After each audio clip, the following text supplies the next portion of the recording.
Africa's economic future took center stage on the global scene in Davos, Switzerland, as Nigeria's Vice President Kashim Shettima joined African leaders to push for a bold reset, one that puts African-built solutions ahead of borrowed prosperity.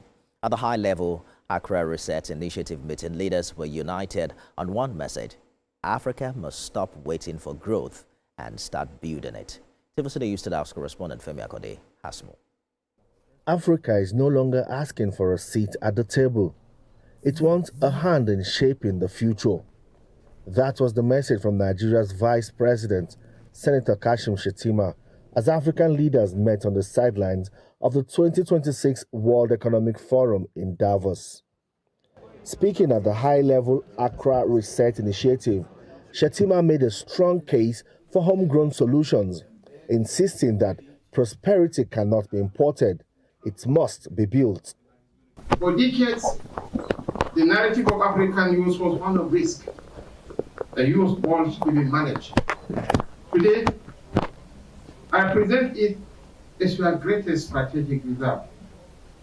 With a median age of 18, Nigeria is not just a nation. We are the workforce of the world. The Vice President said Africa's greatest strength lies in building domestic productive capacity, turning population skills and natural resources into real, resilient wealth.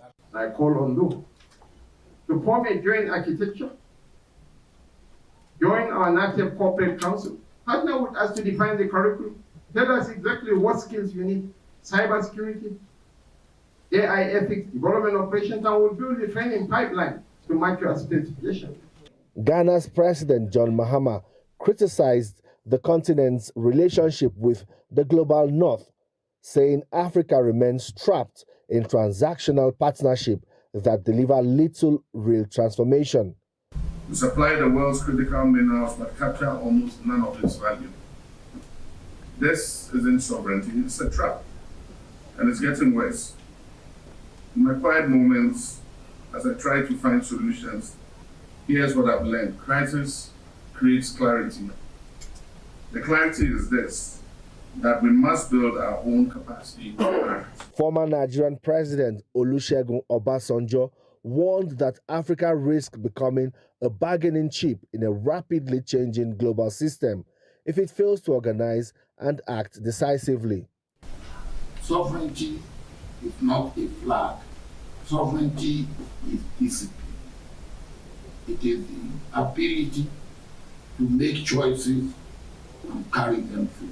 Nigeria's former Vice President, Professor Yemi Osinbajo, summed up the goal of the forum, pushing African governments to rethink economic strategies and confront challenges facing their people.